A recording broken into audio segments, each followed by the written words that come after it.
Студент болған кезімде шетелде жұмыс істеуді өте армандадым. Себебі маған дейін менен 2 курс жоғары бір жігіт өзінің 4-ші курсында шетелде жұмыс тапты да, және менің естуім бойынша алғашқы жалақысына үйінде ремонт жасатқан, інісіне сотка берген, өзіне ноутбук алған. И жалпы білмеймін, ондайды естігеннен кейін мен ойлағам, мен міндетті түрде шетелде жұмыс табуым керек. Себебі мен де өз отбасымның мақтанышы болғым келеді, солай көп ақша тауып, білмеймін, отбасымның тірегі болғым келеді. Сонымен өзімнің магистратурамның кезінде, Пекинде, Чинхуа университетінде оқығанда, мен 1 жыл бойы тапжылмай Сингапурда жұмыс істедім. Әртүрлі жерлерге тапсырдым.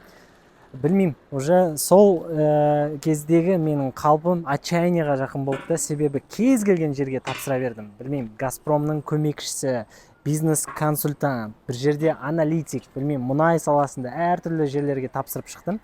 1 жылдың ішінде шамамен 100 шақты орынға тапсырдым. Эмоционалды тұрғыдан өте қиын болды, себебі маған жиі отказдар келе береді.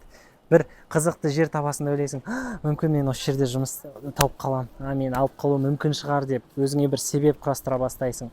Сұхбаттан өтесің, сұхбаттан кейін түнімен жатып армандайсың, маған келсе екен хат, мен алса екен жұмысқа деп.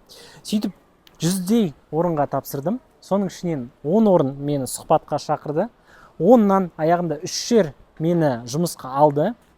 Сол 3-інің 2-сі басында алып, аяғында шықпай қалды, визамен мәселе болды. Және ең соңғы мен тапқан, менің оқуымның аяқталуына 3 күн қалғанда 3-ші жерден хат келді, ол Сингапур ұлттық университеті. Олар мені сұхбатқа шақырды, бірден сұхбат кезінде, давай, сен аламыз дегендей болды.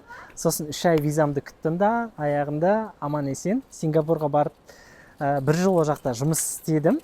Ең қызығы, мен өту шансым ең жоғары жер аяғында мен жұмысқа алды. Ал өту шансым төмен жерлер аяғында жұмысқа алмады. Сол үшін мүмкін әрқашан әр адам өзін дұрыс бағалау керек шығар, қай салада менің дағдыларым көбірек дегендей. Бірақ менің оқиғамнан сіздер үйрене алатыныңыз, ең бастысы, Эдисон сияқты тапсыра беру керек, егер арманыңыз, білмеймін, бір белгілі компанияда жұмыс істеу болса, немесе белгілі бір елде жұмыс істеу болса, тапсыра беру керек, қаншалықты үміт үзбесеңіз де, үмітіңіз үзілмесін. Және, бірақ менің Сингапурға барғаным күшті болғанымен мен ойлағандай болмады. Ол жайлы келесі видеода айтып беремін.